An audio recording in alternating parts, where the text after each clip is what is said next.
রুশু মুসু বন্দি, রুশু মুসু বন্দি হয়ে গেছে। মুসু আজকে মুক্তি পাচ্ছে। দেখি মুস্কান ভিতরে যাও।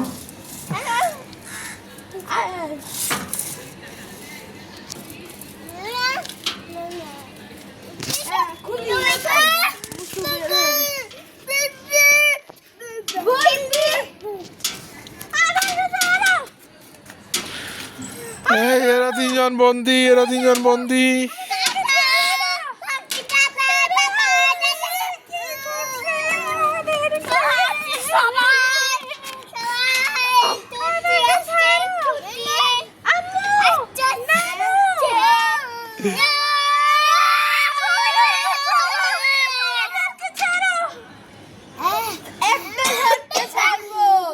তুই বের হলে ওদের সবাইকে চকলেট দিতে হবে।